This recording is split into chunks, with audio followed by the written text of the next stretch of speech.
Assalamualaikum warahmatullahi wabarakatuh. Waalaikumsalam warahmatullahi wabarakatuh. Alhamdulillahirabbil alamin. Assalatu wassalamu ala asrofil anbiya'i wal mursalin sayyidina Muhammadin wa ala alihi wa sahbihi. Kita bisa bertemu kembali pada pertemuan yang ketiga, yaitu berkenaan tentang pengembangan sosial dan emosional. Pertemuan ketiga ini kita akan membahas tentang konsep dari perkembangan emosi. Poin utamanya adalah tentang faktor penghambat serta tahapan-tahapan terjadinya emosi itu seperti apa.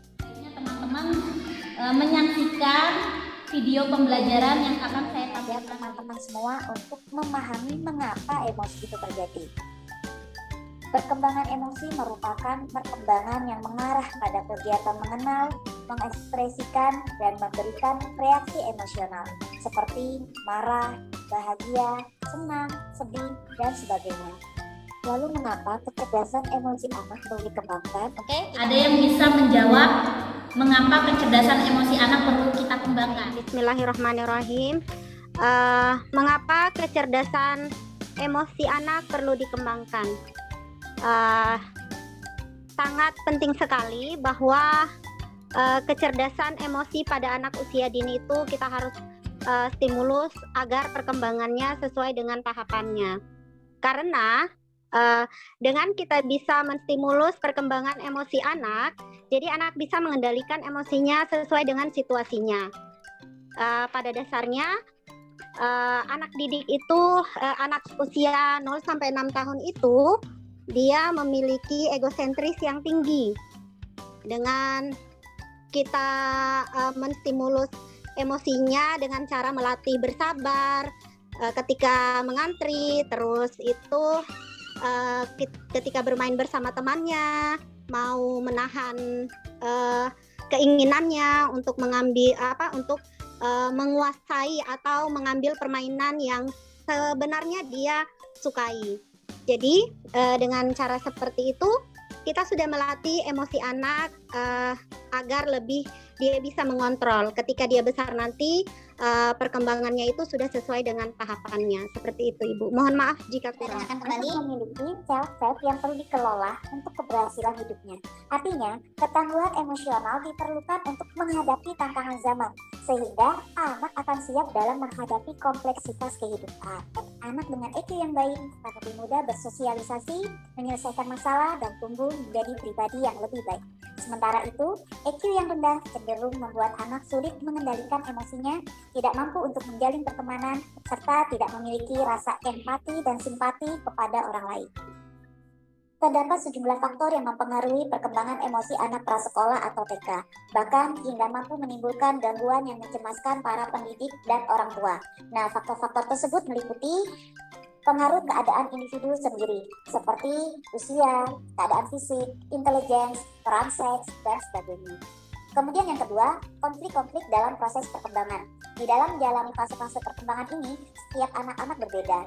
Ada yang dilalui dengan sukses, dan ada juga yang mengalami gangguan-gangguan atau hambatan dalam menghadapi konflik-konflik ini.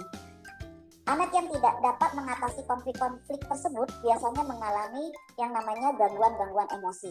Kemudian yang ketiga, faktor lingkungan. Nah, faktor lingkungan di sini ada dua, yaitu faktor keluarga, lingkungan keluarga, dan lingkungan tempat tinggal.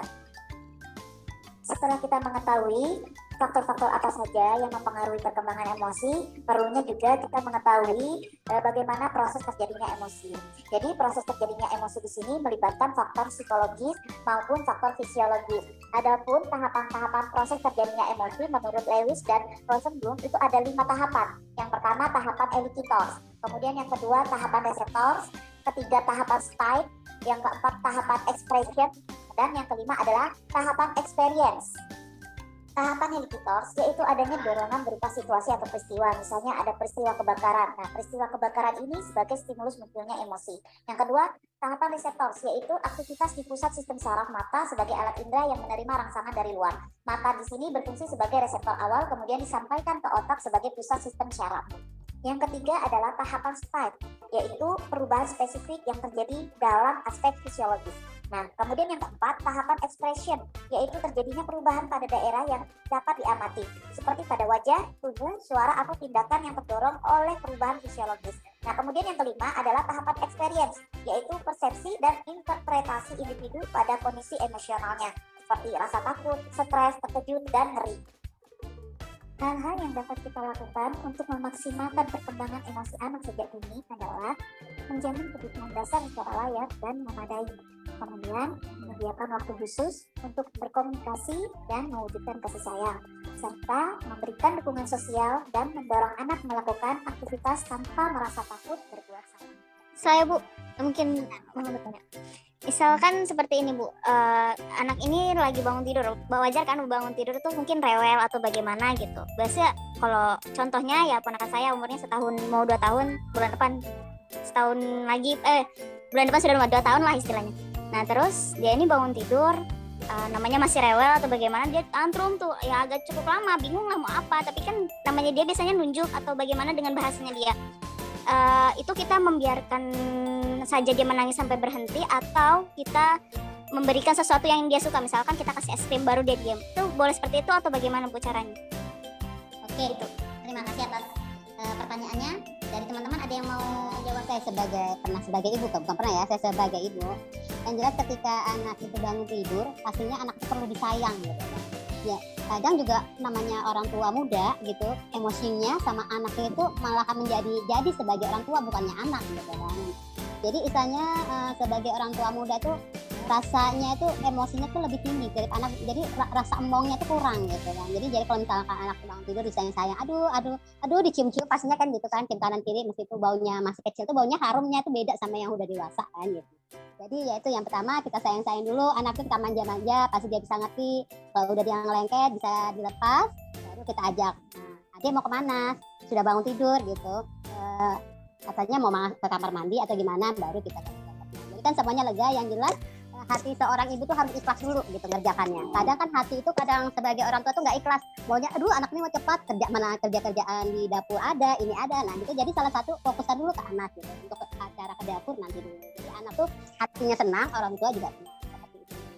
Oke, sip. Terus bagaimana dengan Mbak Kartini? Sama seperti Bu Rina Bu, biasanya saya peluk dulu, saya cium dulu.